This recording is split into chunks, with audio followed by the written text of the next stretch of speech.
Alors, je vous invite à vous asseoir. Je commence mon enseignement avec le livre de l'Apocalypse au chapitre 5. La parole de Dieu dit ceci, dans la vision de Jean. Puis je vis dans la main droite celui qui était assis sur le trône, un livre écrit en dedans et en dehors, scellé de 7 sceaux. Et je vis un ange puissant qui criait d'une voix forte, « Qui est digne d'ouvrir le livre et d'en rompre le sceau ?» Et personne dans le ciel, ni sur la terre, ni sous la terre, ne pouvait ouvrir le livre ni le regarder. Alors j'ai pleuré amèrement de ce que personne ne fut trouvé digne d'ouvrir le livre ni de le regarder. Et l'un des vieillards me dit, « Ne pleure point. Voici le lion de la tribu de Juda, le rejeton de David, a vaincu pour ouvrir le livre et ses 7 sceaux. » Alors, tous les saints et les anges qui l'entourent, le vieillard, ils chantaient un cantique nouveau. « Tu es digne de prendre le livre et d'en ouvrir le sceau, car tu as été immolé et tu as racheté pour Dieu par ton sang des hommes, des femmes de toute tribu, de toute langue, de tout peuple et de toute nation. Et tu as fait d'eux un royaume et des sacrificateurs pour notre Dieu. » Amen.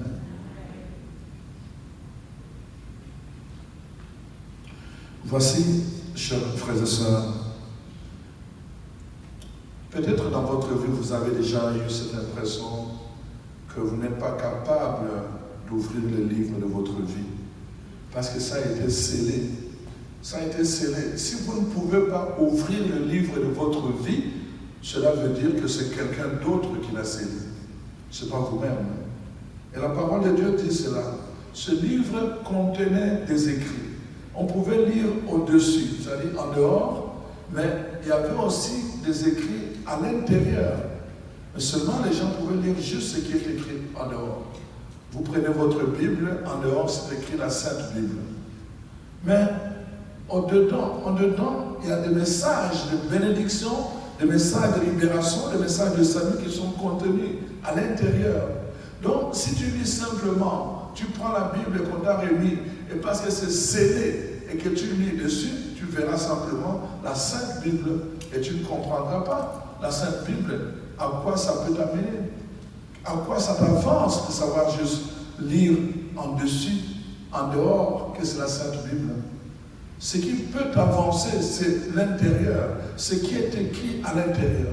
Et la parole de Dieu dit, les livres étaient scellés. Donc les gens ne pouvaient pas lire à l'intérieur parce que c'était scellé. Et l'apôtre Jean dit, il a commencé à pleurer. Parce que ni dans le ciel, ni sur la terre, ni même en dessous, c'est-à-dire parmi les morts, on ne trouvait personne qui était digne pour venir ouvrir les livres.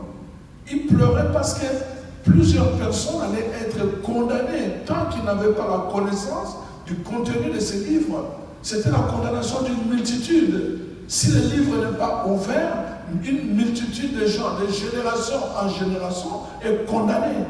Amen. Amen.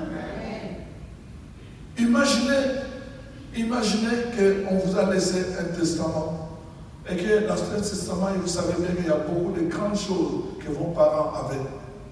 Et que finalement, vous cherchez le testament, vous voyez juste l'enveloppe du testament, mais vous ne pouvez pas ouvrir à l'intérieur. Ou bien le contenu du testament n'est pas dans l'enveloppe. Vous allez à la mairie, vous dites non, voilà, c'est le testament que papa nous a laissé. L'officier va prendre l'enveloppe et va dire, oui, je vois ici c'est écrit testament, mais le contenu, je ne le vois pas. Je ne peux pas. Tant que vous n'avez pas le contenu du testament, même si vous avez juste l'enveloppe du testament, vous ne pouvez pas accéder au bien qu'on vous a légué. vous ne pouvez pas accéder à votre héritage. Est-ce que vous me comprenez? Vous me comprenez? C'est important, chers frères et sœurs, ce que je voulais compléter avec le message de ce matin. C'est très important. Nous devons comprendre ces choses-là. Parfois, dans notre vie, il y a des choses qui sont scellées, pas par nous, mais par d'autres personnes, ils les ont scellées. C'est pour cela que vous voyez, on nous a amenés même avant la conception. Parce qu'il y a beaucoup de choses parfois, nous n'avons pas donné notre accord, mais d'autres personnes ont scellé notre vie. Ils ont scellé par une parole, par des gestes, par des contrats, par des alliances. Ils ont scellé. Je vais vous donner beaucoup d'exemples dans la Bible et vous allez voir comment vraiment les gens peuvent engager des générations, d'autres générations qui ne sont pas présentes et ils vont les engager. D'ailleurs, vous-même, vous le dites.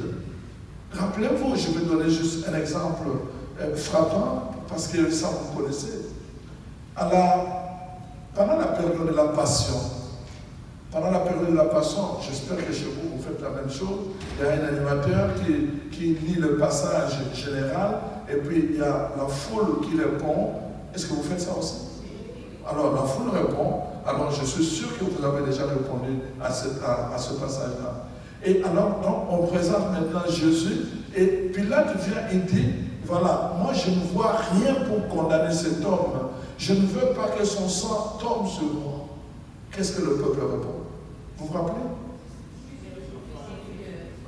Que son sang tombe sur nous et sur nos enfants. Ils auraient pu s'arrêter simplement en disant que son sang tombe sur nous, point. Mais ils ont ajouté que son sang tombe sur nous et sur nos enfants. Les enfants n'étaient pas là. Ils ont dégagé, libéré une parole qui a lié les enfants, mais les enfants n'étaient pas là. Et cette malédiction tombe et tombera et est tombée et sur eux et sur les enfants. Parce que ce sont eux qui ont engagé les enfants. Amen. Donc, il y a des alliances, il y a des contrats, il y a des choses qui peuvent se faire sans notre permission. Et notre livre de vie peut se retrouver scellé par quelqu'un d'autre, alors que nous n'avons pas voulu cela. Il y a des gestes comme ça, des paroles que les gens peuvent dire, même avant la conception, ou pendant la conception, pendant la relation. J'ai raconté au groupe là-bas comment une dame, on faisait du ministère sur lui, et cette dame-là, vous pouvez travailler ensemble. Vous allez mettre 5-10 chaises, elle est déjà arrivée à 50 chaises. Elle fait vite, elle marche vite. Toutes ces choses, c'est toujours vite. Et dans sa bouche, c'est toujours fais ça vite. Quand elle parle aux gens, fais ça vite, fais ça vite, fais ça vite. Mais derrière cette parole, on dit, mais non, il y a un problème.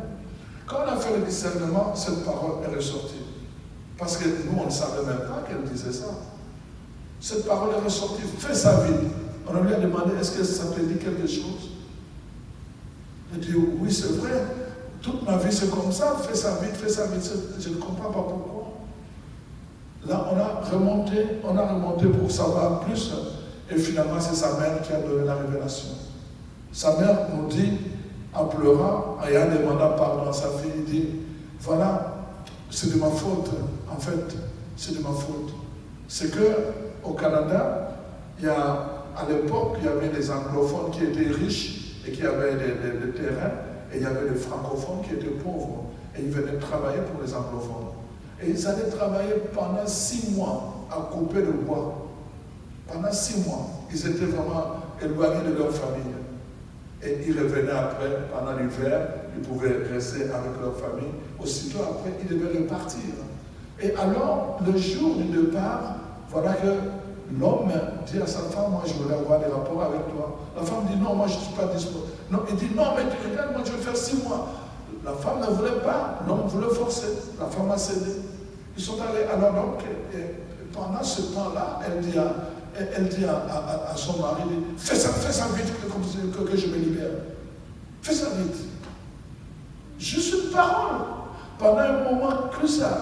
Et voilà que cet enfant a été conçu. Il ne pensait pas que la femme allait tomber enceinte après cette relation. Il n'y a pas eu seulement la relation, il y a eu une parole qui a accompagné la relation. Mais cette fille n'a jamais compris pourquoi elle était fait vite et pourquoi elle disait tout le temps fais ça vite à ses enfants. Elle n'a jamais compris. C'est ce jour-là qu'elle venait de comprendre sa réaction, son attitude. Ça ne venait pas d'elle, ça venait de sa mère. Dans la conception, pendant la conception, elle a subi quelque chose et toute sa vie, son livre était fermé jusqu'à ce jour-là où vraiment l'Esprit a donné la révélation. On a pu ouvrir le livre de sa vie pour qu'elle puisse s'ajuster, qu'on puisse couper tous ces liens et qu'on puisse annuler toutes ces paroles afin que sa vie change. Amen. Ton livre est peut-être scellé par certaines personnes, d'autres personnes. Mais aujourd'hui, c'est important parce que nous devons savoir, je voulais parler de malédictions qui nous arrivent. Des malédictions qui nous arrivent, ça nous arrive, on nous a situés, n'est-ce pas, au niveau de avant la conception, au niveau de la conception, au niveau de la naissance, et dans la guérison intérieure, on va au niveau de l'enfance et au niveau de l'âge adulte, et parfois même au niveau de ceux qui sont mariés à ce niveau-là. On essaie de regarder dans toutes ces étapes des blessures que nous avons subies et des blessures aussi que nous-mêmes nous avons provoquées. Et dans la plupart des cas, ce sont des blessures qui sont enfouies. C'est-à-dire que parce qu'on ne s'en rend pas compte, on pense qu'il n'y en a pas, mais ces blessures sont toujours restées en nous. Je pris l'exemple d'un enfant adoptif. Un enfant adoptif, quand il est adopté, même s'il se retrouve dans une famille vraiment avec qui il est gâte et tout, vous allez voir, en fait, dans son cœur au plus profond de lui-même, cet enfant-là porte des blessures d'abandon. Le ressentiment profond, c'est l'abandon. Mais comme l'enfant ne peut pas l'expliquer en mettant des termes, elle ne peut pas dire je suis abandonné, puisqu'il y a une famille qui s'occupe de lui. Mais son abandon se situe à un niveau plus profond. Et comme ce n'est pas, en fait, un sentiment qui est très puissant, très pesant pour lui, il va enfuir ce sentiment d'abandon au-dedans de lui et il ne se rendra même pas compte. Il va continuer à vivre sa vie, mais à un moment donné, vous allez voir ce besoin-là de vouloir retracer ses traces. La source. Aujourd'hui, de plus en plus, je ne sais pas chez vous, mais vraiment au Canada, par-ci par-là, même aux États-Unis, il y a même des organismes maintenant qui s'occupent pour aider les gens à retracer leurs sources, à les retrouver, en tout cas leurs parents, comme on dit, biologiques. Pourquoi ce besoin-là? Alors que l'enfant est gâté, alors qu'il a tout, parfois même, il est devenu un enfant unique dans la famille adoptive. Mais le besoin d'être relié et de renouer avec ses origines, c'est simplement un besoin de guérison profonde. Parce qu'on porte des tiares, on porte des traces qui sont restées profondes dedans de nous, mais parfois qui sont enfouies. Et ça nous demande comme une sorte de réconciliation. C'est vraiment l'histoire de l'enfant prodigue. Il sort de la maison de son père, il s'en va, il est blessé, et quand il revient, il retrouve la guérison. Il retrouve la guérison. Quelle que soit la façon dont l'enfant est parti, que ce soit par la révolte, que ce soit par le maire qui n'en veulent pas et qui l'ont laissé à d'autres, mais cet enfant, pour trouver la guérison, parfois, ça prend le retour à la maison. Et c'est pour cela que les enfants adoptifs vont rechercher à retracer leurs sources. On le voit même aujourd'hui, frère Anissa, vous parlez des gens qui ont vécu sur le site de l'esclavage aux États-Unis. Plusieurs vont chercher, ils retournent en Afrique pour aller chercher leurs origines. Juste pour guérir la mémoire. Juste pour guérir, ça ne change rien. Ils demeurent toujours aux États-Unis. Ils n'ont pas changé de pays. Mais ils ont besoin simplement de savoir dans quel pays d'Afrique ils ont été cherchés comme esclaves. Leurs parents ont été cherchés comme esclaves. Dans quel pays? Et parfois ils vont faire juste un voyage. Les gens pensent que c'est juste un voyage, mais sur le plan thérapeutique, c'est vraiment une recherche de guérison profonde qu'ils sont en train d'opérer. Parce qu'il faut renouer avec la source pour retrouver la vie. C'est ça que le Père dit. Cet enfant était mort, il est revenu à la vie. Amen. cet enfant était comme mort. Il était comme mort. Mais quand le papa dit qu'il était comme mort, il n'était pas mort, il était vivant. Sur le plan humain, il était vivant. Mais le papa dit, cet enfant était mort, il est revenu à la vie. En d'autres termes, il est revenu à la communion avec la source. Amen. Donc, je suis en train de vous parler, je parle de ce principe du livre qui est scellé. Et pour comprendre ce phénomène, nous devons vraiment aller en profondeur. Premièrement, je voulais juste dire que les choses qui nous arrivent ont trois sources. Il y a des choses que j'appelle qui nous arrivent dans notre vie et qui peuvent être, la source peut être Satan, le diable. On en a parlé hier, Satan, je vais revenir là-dessus. La première source, ça peut être Satan qui nous veut du mal. Peut-être à cause d'un pacte, à cause d'une alliance, à cause de n'importe quoi que nos parents ont fait comme avec lui, et alors ils lui ont ouvert la porte dans notre vie, et alors nous subissons le sort de ces contrats et de cette alliance. Là, ça peut être la première source de notre malheur. La deuxième source, ça peut être nous-mêmes. Nous-mêmes, c'est-à-dire que moi-même, par action ou par négligence, c'est-à-dire consciemment ou inconsciemment, nous émettons des infractions aussi quand nous sommes négligents. Quand tu ne connais pas tes droits et que tu signes, imaginez-vous, remarquez bien, je ne sais pas si vous avez fait attention, même ici, allez, quand vous présente quelque chose à signer, faites la différence.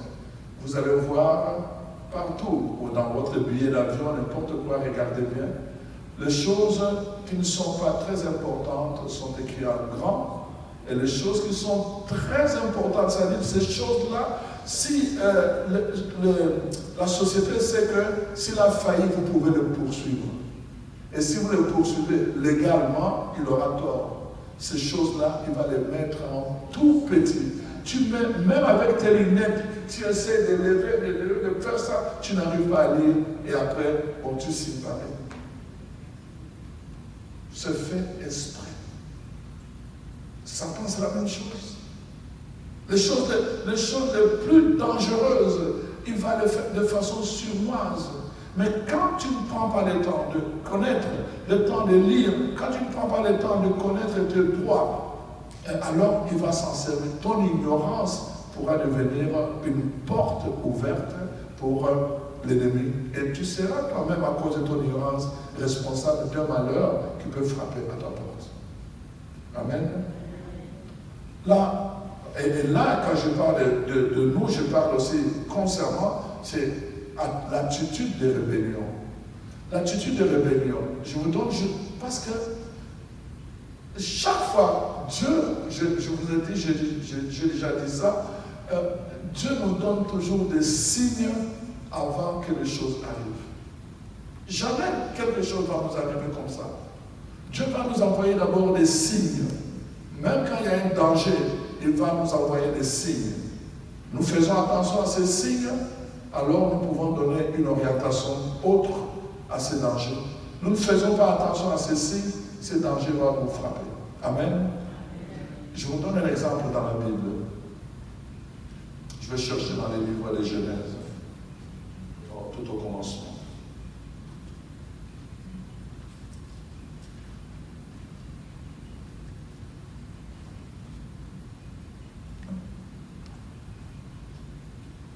Alors, c'est l'histoire de Caïn et Abel. Voilà. Alors, voilà. Avant que Caïn tue son frère Abel, voici ce que Dieu lui dit. Nous sommes dans Genèse chapitre 4, je vais lire à partir du verset 6. L'Éternel dit à Caïn, pourquoi es-tu irrité et pourquoi ton visage est-il abattu? Certainement, tu agis bien, tu relèveras. Certainement, si tu agis bien, tu relèveras ton visage. Et si tu agis mal, le péché se couche à la porte, à ta porte. Et ses désirs se portent vers toi. Mais toi, domine sur lui. Vous avez entendu? Vous avez entendu ce que j'ai dit? Dieu dit donc, et avant même que Caïn tue Abel, Dieu lui dit, fais attention, je vois dans ton visage la colère, je vois dans ton visage la colère. Si tout dépend de toi, si tu agis bien, tu vas voir ton visage va changer. Mais si tu agis mal, fais attention, parce que je te dis, il y a un péché qui se tient devant ta porte. Et il cherche à s'en prendre à toi. Mais toi, si tu fais attention, tu vas le dominer. Domine-le. Domine sur lui. C'est ça que Dieu dit. Dieu avertit Caïn avant. Domine sur lui, malgré ce que Dieu a dit à Caïn. Malgré tout ce que Dieu lui a dit comme avertissement, Caïn n'a pas suivi. Qu'est-ce que Caïn a fait? Il a tué son frère. Et la parole qui suit après, c'est maudit sois-tu. La malédiction. Vous voyez, la conséquence d'une rébellion, quand nous marchons dans la rébellion, quand nous ne nous soumettons pas, Dieu nous donne des signes et que nous ne suivons pas. Il nous parle à travers des songes et nous ne faisons pas attention. La parole de Dieu est claire dans Deutéronome 29. La parole de Dieu dit, ce qui est caché appartient à Dieu. Tout ce qui est caché, quand nous ne le savons pas, c'est Dieu qui prend le contrôle. Mais la parole ajoute, ce qui est révélé est maintenant au pouvoir de l'être humain. Quand Dieu t'a révélé quelque chose, maintenant c'est à ton pouvoir. Si tu n'agis pas, tu deviens responsable. Amen. Tu n'agis pas, tu deviens responsable. Vous savez, j'ai beaucoup appris avec Dieu. Un jour, le Seigneur me parle en songe. J'ai un ami qui est pasteur et il me montre que son fils s'est noyé. Son fils s'est noyé. Et j'ai vu ça la nuit. Le matin, j'aurais pu téléphoner au pasteur pour lui dire fais attention avec ton fils parce que le Seigneur m'a révélé ceci, surtout que je savais que le Seigneur me parle beaucoup en songe. Et je ne l'ai pas fait. Voilà maintenant que de l'autre côté, le fils du pasteur, le fils unique qu'il avait, il avait des filles, mais c'est le seul garçon qu'il avait. Ses amis viennent le visiter, 3 amis viennent le visiter.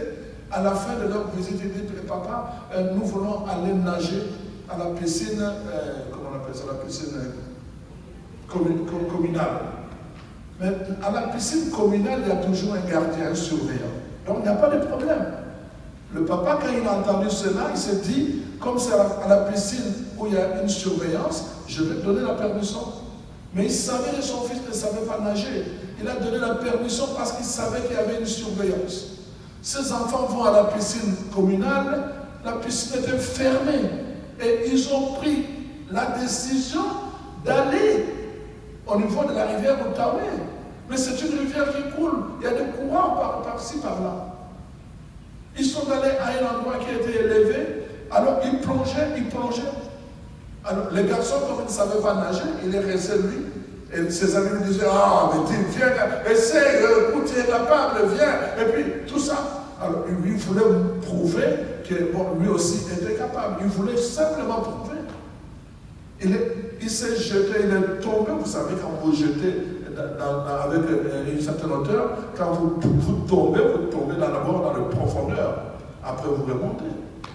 Il est tombé dans la profondeur. Et comme il ne savait pas manier comment nager, alors c'est l'eau qui le manipulait. Et là, il montait, il descendait, il descendait. Ses amis qui lui disaient, tu es capable, n'étaient même pas capables de venir l'aider. Et il a commencé à crier, maman, maman, pendant qu'il montait, mais il descendait aussi avec le courant d'eau. Et à un moment donné, il y a comme un barrage, ce n'est pas un barrage, mais des poteaux pour un pont. Et là, ça devient plus rapide. Et c'est comme si c'était la fin de l'histoire de cette. Et voilà que par hasard, je suis allé à Ottawa, et puis on me dit, il faut aller à l'hôpital, le pasteur à l'hôpital, il y a quelqu'un qui est malade là-bas. On fait un tour à l'hôpital. Dès qu'il m'a vu, il dit, Monsieur l'abbé, il vient voir. Je dis, qu'est-ce qu'il y a? Il dit, viens voir. Il pleurait. Et on arrive dans la salle, et je vois le corps de son fils.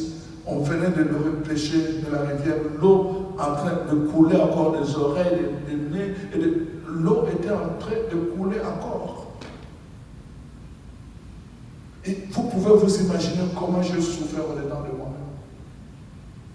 Le Seigneur m'avait averti. Et je n'ai pas fait ce que je devais faire.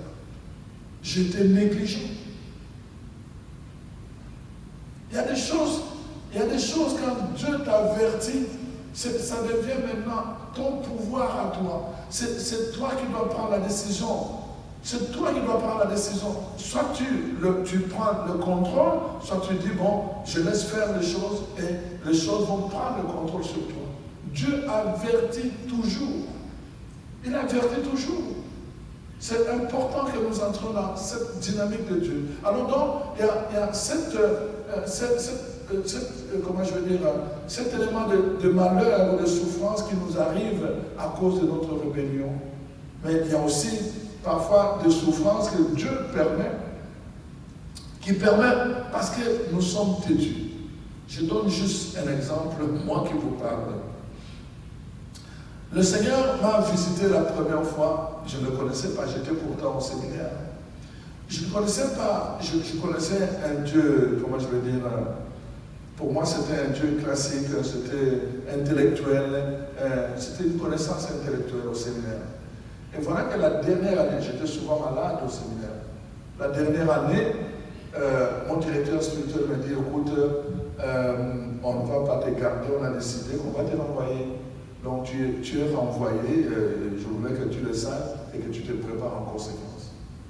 Après 8 ans de formation, on te dit tu es renvoyé. Mais ce n'est pas la première année où j'étais malade, j'étais déjà malade les autres années. J'ai dit, mais pourquoi ils ont attendu la 8e année? Je suis allé à la chapelle révolté. J'étais seul toute l'après-midi dans la chapelle. Je ne priais pas, j'étais juste là, devant le Saint-Sacré, juste là, devant sa présence. Avec tout le poids de ma douleur. J'étais là, en train, je me disais, le temps passé, je ne voyais pas le temps passer. Juste au moment où les confrères sont venus pour la prière du soir. On a fait la prière du soir, et ils sont allés manger, je n'avais pas le cœur au repas. Et pour moi, c'était déjà la fin. J'ai caché toute ma vie, j'aurais pu faire d'autres études plutôt que de rester 8 ans à suivre quelque chose qui n'aboutit à rien. Alors, je suis allé dans ma chambre, je suis allé dormir. Et alors, à 3 heures du matin, une voix me parle dans la chambre. Exactement comme je vous parle. Isaïe 43, 1. Il répète, Isaïe 43, 1. En ce moment-là, je ne connaissais pas la Bible. Je ne savais, on avait étudié le prophète en général. C'est-à-dire on avait étudié les grands prophètes, les petits prophètes. On le connaissait de nom. Je connaissais Isaïe, pour Jérémie, Ézéchiel. Je le connaissais de nom, mais Isaïe 43, ça ne me disait absolument rien. En plus, on n'avait pas l'habitude d'utiliser la Bible. Nous, on utilisait les missels. Donc, on n'avait pas de contact direct avec la Bible. Alors, je continue à dormir. Et puis finalement, je suis parti le lendemain matin. Quand je me suis réveillé, vraiment, la parole d'Isaïe 43 était restée encore en moi. C'était encore vraiment toute fraîche dans ma pensée. Alors, je dis, mais il faut que j'aille chercher. J'ai cherché une Bible dans la chapelle et j'ai dit, tu as trouvé ma soeur? J'ai cherché une Bible dans la chapelle et j'ai dit, il faut que je trouve ce passage. Et que le passage. Oui. Ainsi parle maintenant l'Éternel qui t'a créé, ô Jacob, celui qui t'a formé, ô Israël. Ne crains rien, car je te racheterai. Je t'appelle par ton nom, tu es à moi. Voilà. C'était cette parole-là. Je t'ai appelé par ton nom, tu m'appartiens. Ne crains rien. J'étais devant 2 paroles. La parole des humains, le professeur, qui avait toute l'autorité. Et j'étais devant la parole de Dieu que je ne voyais pas. Lui me dit, non, je te connu depuis longtemps, tu m'appartiens, tu es à moi. Je t'ai appelé par ton nom.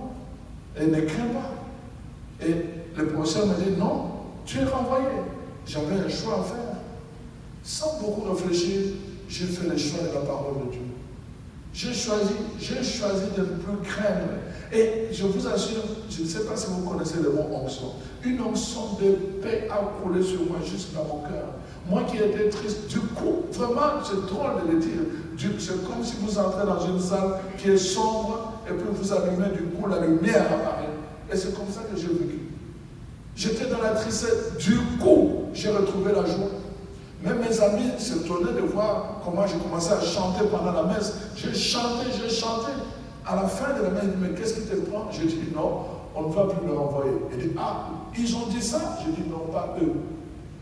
Je ne sais pas eux qui ont dit ça, pas le professeur. Il dit, mais comment ça? J'ai dit, je ne sais pas comment, mais je sais une seule chose, je ne peux plus être renvoyé. Ils m'ont pris pour ceux qui voulaient me prendre, c'est leur problème. Je suis resté avec cette conviction, je ne veux pas être renvoyé, mais je ne sais pas comment. Et quand j'ai terminé, on a terminé l'année, l'habitude c'est que vous devez aller rencontrer votre évêque. Le professeur a déjà envoyé les rapports de chacun, il ouvre l'enveloppe devant vous, il vous lit les rapports et il vous dit, bon, bye bye, on n'a plus besoin de toi. Le rapport montre que tu n'es pas fait pour le sacerdoce.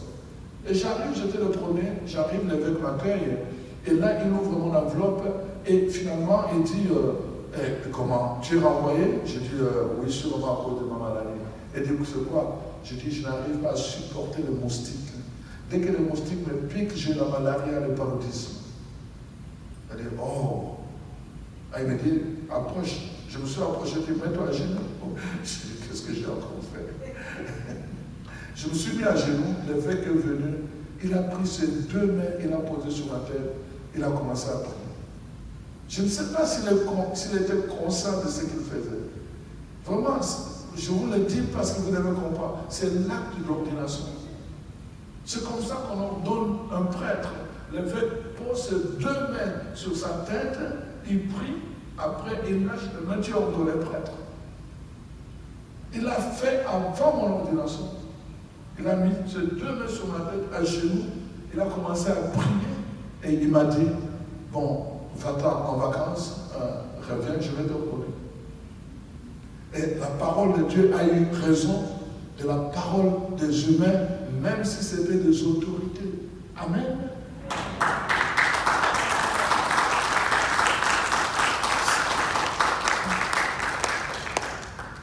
Je vous raconte ces choses parce que vous devez savoir vraiment que le tout dépendra de votre choix.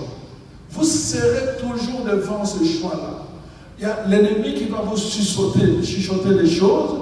Il y a Dieu qui va vous dire des choses. Et vous serez tout le temps embarrassé. Vous allez voir parfois l'ennemi comme s'il prend le contrôle. Vous dites non, c'est impossible ce que Dieu me dit là. Parfois nous ne savons pas comment. Mais une seule chose, nous devons avoir la certitude. On a dit ça dans une prière ici avec le frère Ricardo. Je ne sais pas comment, mais j'ai la certitude. Avoir la certitude. La certitude, ça donne, c'est la façon de coopérer avec Dieu. C'est la façon de coopérer avec Dieu.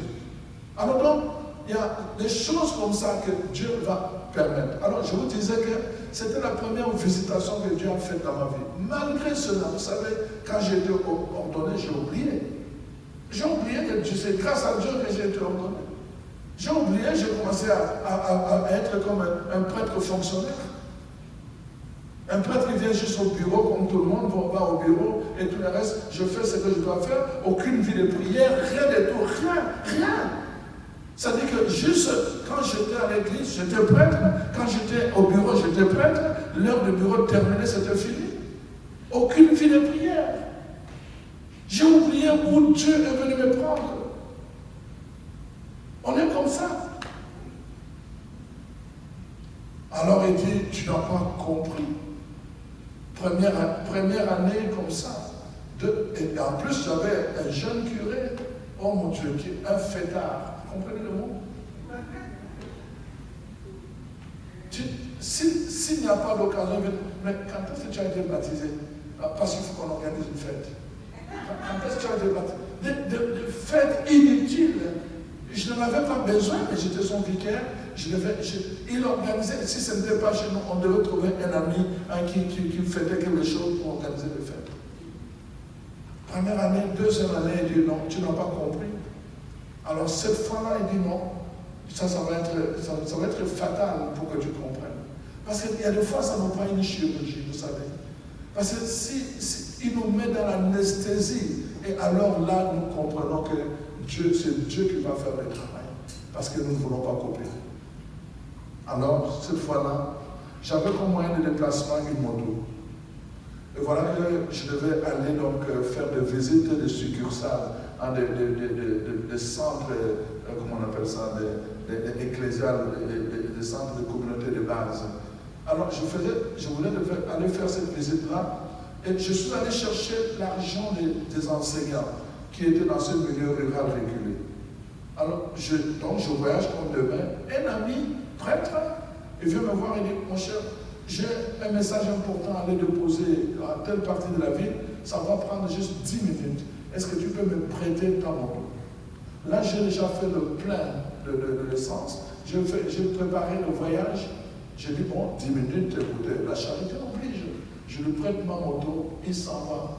10 minutes, 1 heure, 2 heures, toute la journée. Il n'était pas là. Là, je me suis mis en colère. Je fais le tour pour vérifier est-ce qu'il y a eu un accident. Il n'y avait pas d'accident.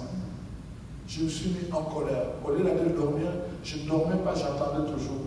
Le lendemain matin, je vois une note sous ma porte avec la clé. Il me laisse juste une note pour me dire, je m'excuse, j'ai eu un contretemps et tout ça, voilà, je te laisse la clé parce que je dois aller chez... Il m'a indiqué où il est allé. Je vous dis là, le matin, on avait l'habitude d'aller d'abord à la messe, après on va déjeuner et tout. Là, j'ai dit non, je ne peux pas aller à la messe, moi je dois le poursuivre. Et j'ai dit, il va savoir de quel bois je me chauffe.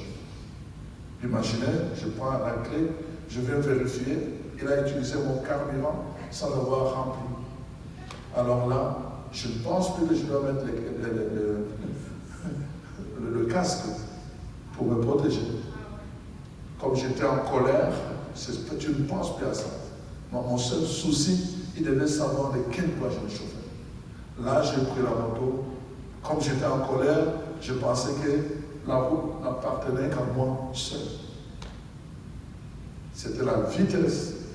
La vitesse, j'arrive là-bas où il était déjà parti. On m'a dit, non, il vient de partir. Là, je fais demi-tour pour poursuivre le taxi ou la voiture dans laquelle il était. Je commence à rouler en vitesse. Mais chez nous, vous voyez, n'importe qui peut mettre la main comme ça quand un taxi arrive, et le taxi s'arrête, n'importe où. Voilà que je poursuivais un taxi, et j'étais en vitesse avec 2 roues, mais la voiture qui était en avant de moi avait 4 roues. Alors voilà, on était tous les deux en vitesse. Mais là, quelqu'un arrête les taxis. Les taxis s'arrêtent. Avec 4 roues, c'est plus facile. Mais moi, j'avais la même vitesse pour m'arrêter avec 2 roues. Ce n'était pas possible. Ce n'était vraiment pas possible. Alors j'ai dit non, la seule issue qui me reste, c'est de dépasser et reprendre le chemin. Erreur fatale. Je viens pour passer. Il y avait une autre voiture qui venait en vitesse. Alors là, POUM! C'est tout ce que je sais. Le reste, on va raconter. Mais une chose est vraie. Je fais ce qu'on appelle la sortie du corps. Et je voyais mon corps. Je voyais mon corps. Et je suis monté. Et là, on m'a dit, qu'est-ce que tu viens chercher ici? Et je réponds tout bonnement. On m'a envoyé ici. Tout était blanc, d'une blancheur vraiment exceptionnelle. Et je réponds tout bonnement, on m'a envoyé ici. Et le deux vieillards qui étaient là, ils se regardent. Et l'un me dit non. Non, tu n'es pas prêt pour rentrer ici. Retourne. Exactement comme ça. Mais là, quand je dis ça je parle en quelques secondes, mais là, c'est des jours où mon corps est dans le coma. Ici sur la terre, mon corps est dans le coma. Là, je suis dans une autre dimension. Vous voyez? Et je me rappelle quand je suis revenu dans mon corps, la première chose, c'est j'ai crié, parce que c'était douloureux de revenir dans son corps. Voilà. Alors, c'est à partir de là qu'on m'a envoyé en Europe, en Belgique, pour le soin. Et là, c'est 2 laïcs du renouveau charismatique qui avaient appris qu'il y avait un prêtre à l'hôpital qui venait prier pour moi. Ces 2 laïcs-là ont commencé à me parler du Seigneur Jésus-Christ. Mais il m'en parlait de façon différente. Il me parlait d'un Jésus qui, comme s'il avait rencontré, il était vivant, il pouvait aller me montrer où il habite, avec une conviction, avec une certitude, ce n'était pas comme les Jésus que moi je parlais aux gens, moi c'était le Jésus historique. J'ai raconté l'histoire de Jésus, eux me parlaient d'un Jésus qui était vivant. C'était deux Jésus différents. Amen. Il m'attendait. Alors donc, pendant tout le temps que j'étais à l'hôpital, ils sont venus prier avec moi. À la fin, quand j'ai terminé, évidemment, je suis sorti de l'hôpital, je suis allé chez ma tante. Ils ont demandé l'adresse. Qu'est-ce que vous pensez? Pendant la semaine, je le vois venir, je dis, ah non. Je pensais seulement les témoins de Jéhovah, mais pas les frères. Alors là, ils ont continué à venir et il y avait un séminaire de vie dans l'esprit. Je suis en train de vous montrer comment Dieu prépare les choses. Mon accident n'était pas pour mourir. Mon accident était pour ressusciter dans une nouvelle créature. Mais c'était une souffrance sur le plan physique.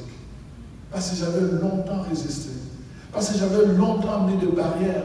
Il fallait que Dieu utilise un moyen fort où j'étais comme anesthésié, où je ne pouvais plus avoir le contrôle de moi-même. Je devais être abandonné à d'autres personnes. C'est à travers ce moyen que Jésus est venu me visiter. Vous voyez? Parce que nous sommes têtus. Et c'est ça que Jésus a fait, dans son amour. Alors ce frère-là, il a utilisé ce frère-là. C'était vraiment des serviteurs de Dieu, des gens qui étaient patients. Ils m'ont entraîné. J'ai commencé à aller prier avec eux. Et je dois vous avouer que pour moi, ce n'était pas vraiment une conviction, ça ne m'intéressait pas. J'étais prêtre, j'avais fait la théologie, je ne voyais pas qu'est-ce que j'avais mon bréviaire, qu'est-ce qu'eux avaient encore à m'apprendre. Donc j'allais simplement parce qu'ils étaient gentils et qu'ils étaient venus prier pour moi pendant tout ce temps. J'ai dit, bon, je vais leur rendre la pièce de la monnaie. C'est simplement ça. Mais ce n'est pas ça. Dieu m'attendait au tournant. Et voilà que justement, on avait organisé le séminaire, ils m'ont invité, ils venaient me prendre, je n'avais pas d'excuses. Et j'ai suivi le séminaire. Et à la fin, on a demandé aux gens de se lever. Je vois tout le monde, des gens que je pouvais considérer des gens sérieux, se lever. Et je dis, mais pourquoi moi je reste là? Je me suis levé moi aussi, j'ai avancé. Alors j'avance, deux frères priaient pour moi. Ils me donnent une parole de prophétie. Qu'est-ce que vous pensez? J'ai pensé. J'ai commencé à dire, j'ai dit, écoutez, dans mon cœur, bien sûr, je me suis déjà humilié en m'élevant pour venir jusqu'à vous. Ne commencez pas à me raconter du n'importe quoi. La prophétie, c'est quoi? Je ne comprenais pas encore la prophétie, je ne savais pas c'est quoi. Il me parlait là, voilà, le Seigneur va beaucoup, il me disait déjà à l'époque, le Seigneur va beaucoup t'utiliser. Tu vas traverser des zones de croix. On va sur ton chemin, il y a des zones, il y aura beaucoup de croix. Mais après, voilà, tu iras à beaucoup d'endroits. Et ils disent, le signe que le Seigneur te donne, ce n'est pas toi qui iras chercher, ce sont eux qui viendront vers toi. Ils m'ont dit ça comme ça. J'ai ri. Parce que je ne croyais pas. Et c'est quand je suis revenu chez moi que j'ai commencé à voir, sans avoir demandé, j'arrive à la paroisse qu'on m'avait assignée. Je vois un groupe de jeunes qui viennent me voir. Monsieur le curé, pendant cet été, nous avons fait une expérience de prière, vraiment là où nous étions en vacances. On aimerait commencer un groupe de prière. J'ai dit, ça commence bien. Ça commence bien. Et ça a commencé comme ça. On a passé toute une année à étudier la Bible. Avec ce jeune-là, on était 12 personnes. Toute une année, nous ne faisions qu'étudier la Bible. On a commencé à faire des expériences. Nous n'avions pas de maître. Moi, je n'ai pas eu, malheureusement, je n'ai pas eu un maître. Nous avons appris avec la parole de Dieu. On commençait à faire des jeûnes de 3 jours, des jeûnes de 1 semaine. C'est comme ça qu'on a appris à jeûner dans la prière. On se soutenait comme ça. Donc, vraiment, le Seigneur a permis cette expérience, mais à travers la souffrance pour m'amener. Il y a des souffrances comme ça. Est-ce que ça vous convient que je vous parle de moi? C'est pour vous dire, dans notre cheminement, il y a des souffrances. Ce n'est pas une punition. Ce n'est pas une punition de Dieu. Mais c'est un moyen que Dieu va utiliser pour nous ramener, parce qu'il a besoin de nous, parce qu'il a une mission avec nous, parce qu'il a une destinée. Et il veut que nous puissions entrer dans notre destinée par la voie normale, naturelle. Nous sommes têtus, il va utiliser parfois une voie de force. Et la voie de force pour Dieu, là, vous voyez, comme je disais à la retraite à Granby, quand vous êtes dans un train et que le train doit prendre un virage, donc c'est des rails qui doivent, et ça fait. Mais dans la vie humaine, les là, c'est vraiment des souffrances. Vous pouvez pleurer. Vous pouvez pleurer. Donc, je vais commencer par vous expliquer cela. Et maintenant, laissez-moi vous dire, parce que je voulais vous introduire à toute la notion de malédiction. Vous voyez, la souffrance qui vient de Satan, la souffrance que nous-mêmes, que nous engendrons, peut amener à la malédiction. Je vous ai parlé des Caïns. Nous pouvons voir déjà dans les livres de Genèse avec Adam et Ève, comment dès le commencement, n'est-ce pas, Dieu leur donne une parole en disant, faites attention, tout ceci c'est à vous, mais ça, cet arbre, ne touchez pas, parce que vous n'êtes pas encore mûrs pour pouvoir manger le fruit de cet arbre. Et alors, mais ils n'ont pas obéi. Quand ils sont tombés dans la désobéissance, ils ont mangé, bien sûr. Mais la conséquence était quoi? Pour la première fois qu'on voit, alors que Dieu avait commencé à dire, à bénir Adam et Ève, et là on voit pour la première fois le mot malédiction. Tu seras maudit. Voilà, ta malédiction sera comme ceci. Tu vas travailler dur, tu vas travailler la poussière, toi tu vas faire ceci. Et on voit l'homme est béni, la femme est maudite, pardon, l'homme est maudit, la femme est maudite, le serpent est maudit, et tout le monde, et la malédiction entre dans la vie à partir de la rébellion de l'être humain. Il y a une malédiction. Et vous voyez, hier on nous a expliqué, n'est-ce pas, la conséquence d'un acte d'une personne, par une seule personne, le péché est entré dans le monde, par une seule personne. Imaginez-vous qu'à cause d'Adam et Ève, que l'enfant qui est en train de naître en ce moment, il naît déjà dans le péché. Il n'a rien fait, mais il naît pécheur. Imaginez, juste une personne qui a péché, mais la conséquence vient toucher une multitude. C'est ça que nous devons comprendre. Parfois, il y a des choses, quand je parle du livre qui est cacheté, le livre qui est scellé, il y a des choses, une seule personne dans notre famille va le faire, mais la multitude va payer pour cela, en termes de malédiction. Et la malédiction va passer de génération en génération. La malédiction, c'est quelque chose de dangereux. Remarquez le roi David, je ne sais pas si vous avez déjà fait attention, le roi David, avant sa mort, dans le testament qu'il lit, qu'il donne, les dernières paroles qu'il donne à son fils, n'est-ce pas, on voit ce que David dit. Donc, on voit David est préoccupé par, comment je veux dire, par quelque chose de très très important qui lui avait fait mal.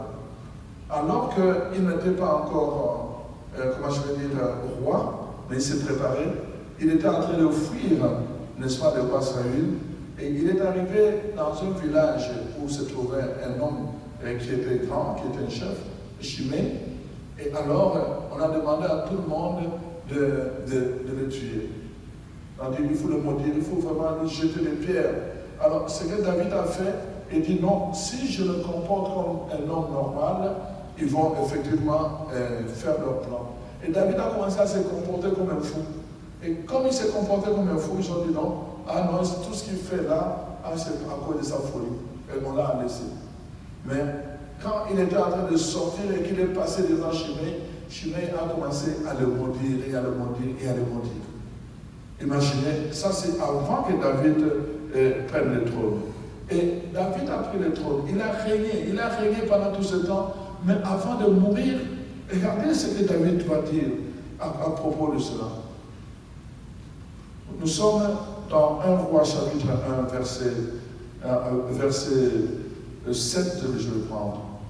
Voici ce que David va dire à son fils Salomon, qui doit prendre le pouvoir. Il dit, Salomon, tu traiteras avec bienveillance les fils de Barzilla et les Ganadites, ils seront de ceux qui se nourrissent de ta table.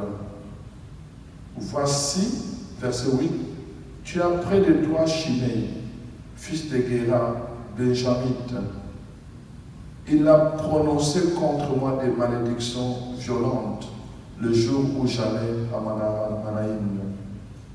Mais il descendit à ma rencontre vers le Jourdain et je lui jurai par l'Éternel en disant, je ne te ferai point mourir par l'épée. Maintenant, tu ne les laisseras pas impunis, car tu es un homme sage et tu sais comment un homme sage, comment tu dois les traiter. Tu feras descendre ensanglantés ses cheveux blancs dans le séjour de mort. Imaginez, David, avant de mourir, il donne une instruction qui surprend. Lui-même, il a épargné Shimée, mais il dit à son fils, ne le laisse pas vivant mourir en paix. Tu dois le descendre par l'épée. Il doit mourir parce que cet homme a prononcé des malédictions violentes contre moi. Les malédictions dans la Bible, c'est vraiment quelque chose auquel on doit faire attention. Imaginez, il a régné, il aurait pu dire, j'étais un grand roi, ce sont des paroles inutiles, ça ne vaut pas la peine. Mais avant de mourir, il attire l'attention de Salomon sur les malédictions que Shimée avait prononcées sur lui. Parce qu'il sait que si Salomon ne fait rien, ces malédictions vont se poursuivre. De David à Salomon et de Salomon à tous ceux qui vont suivre dans l'héritage. Amen. Amen. Amen. L'importance vraiment de comprendre ces malédictions. Je suis en train de vous dire, il y a des malédictions que les gens peuvent prononcer sur nous, il y a des malédictions que nous-mêmes nous recherchons, nous provoquons dans notre vie à cause des alliances, à cause des contrats, à cause de toutes sortes de choses que nous pouvons faire.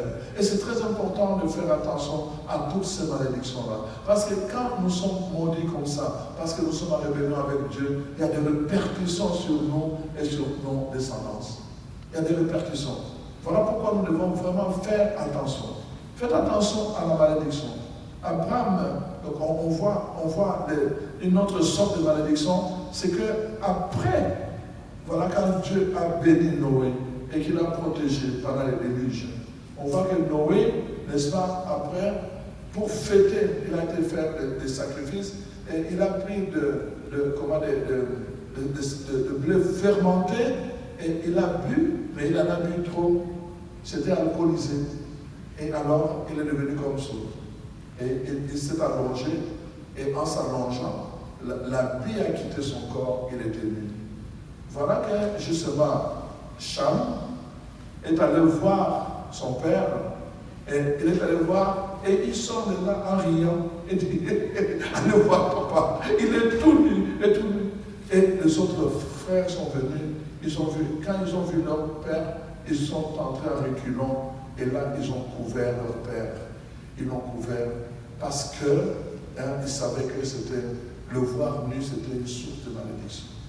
Vous voyez? Et c'est comme ça que quand Noé s'est réveillé, alors il a dit, toi tu te moquais de moi, alors tu seras maudit. Et c'est comme ça que Cham est devenu maudit. Et l'Église a voulu porter cette malédiction sur les gens de couleur noire. Vous comprenez? Pourtant, c'est sa malédiction à lui. Vous voyez? Et la dernière malédiction dont je voulais vous parler, c'est celle du fils de Lot. Vous savez que Lot est allé, il a pris une direction qui est allée jusqu'à Sodome. Et là, à Sodome, qu'est-ce qui s'est passé? Lot s'est installé, mais Sodome était une ville pourrie, une ville qui était en rébellion contre Dieu. Et à la fin, finalement, les anges sont venus pour enlever Lot de Sodome. Pourquoi? C'était le neveu d'Abraham, à cause de l'alliance que Dieu avait avec Abraham. Et qu'est-ce qui s'est passé en ce moment-là?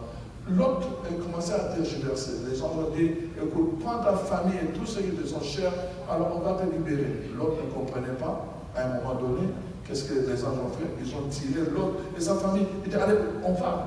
On les a dirigés vers la montagne. Chemin faisant, la femme de Lot s'est retournée et elle a été calcinée.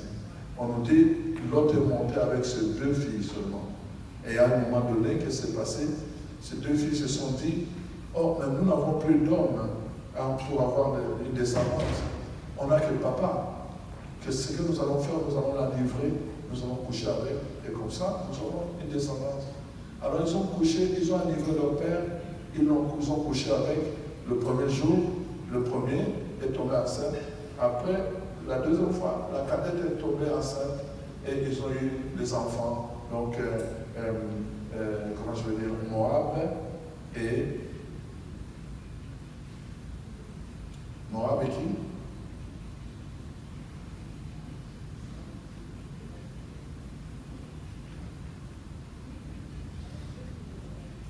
Alors, bon, voilà. Ça me dit absolument rien. Ok. Alors, donc, voilà. Qu'est-ce qui va se passer maintenant? À cause de l'inceste, Dieu va maudire, pas seulement les enfants, mais jusqu'à la 10e génération. Ils ne devaient pas vraiment entrer dans la maison de Dieu pour recevoir la bénédiction. Jusqu'à la 10e génération. Et une des générations à qui a suivi la malédiction de Moab, vous savez c'est qui? C'est Ruth. Vous connaissez Ruth? Vous voyez la conséquence de sa malédiction? Il a eu un homme, elle n'avait pas d'enfant. Elle ne pouvait pas avoir d'enfant. L'histoire de Ruth a changé quand elle a changé de lieu. Quand elle est allée à Jérusalem, à Bethléem, et quand elle a suivi sa belle-mère,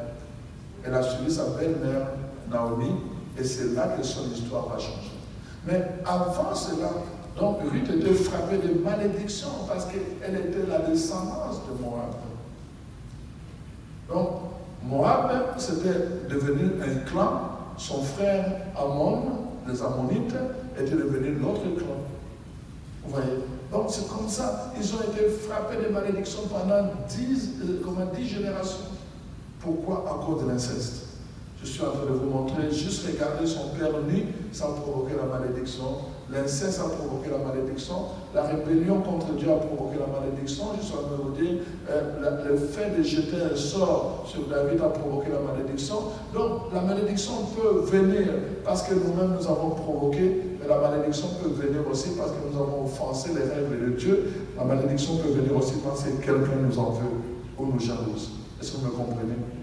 Alors donc, je voudrais brièvement vous expliquer cela pour que maintenant, peut-être dans les jours qui viennent, quand on va parler de la guérison intérieure qui va aboutir avec le pardon et que nous puissions aussi voir l'autre dimension, justement, qui est la guérison intérieure, mais à l'extérieur, il y a aussi la délivrance. Vous voyez? Donc, la délivrance, qu'est-ce que nous devons faire par rapport justement à tout ce qui touche à la malédiction? Qu'est-ce que nous devons faire? C'est que je termine en vous disant que nous devons entrer vraiment dans la pensée biblique qui se construit avec deux principes, le ciel et la terre, n'est-ce pas, le visible et l'invisible. Vous voyez, ça fonctionne ensemble. Les paroles que les gens ont dites sur vous, le ciel et la terre sont pris à témoin. C'est Dieu lui-même qui dit, je prends à témoin le ciel et la terre. Je prends à témoin le ciel et la terre. Les paroles qui sont dites sur vous et que vous-même vous dites pour maudire, c'est le ciel et la terre le prennent à témoin. Et qu'est-ce qu'ils font? Ils font arranger les choses, les aligner pour que ça puisse se produire et se manifester. Amen. Je reviendrai sur cette interaction entre le ciel et la terre, peut-être demain, ça va dépendre un peu de l'enseignement du matin. Ok? Alors soyez bénis. Je pense que nous allons nous préparer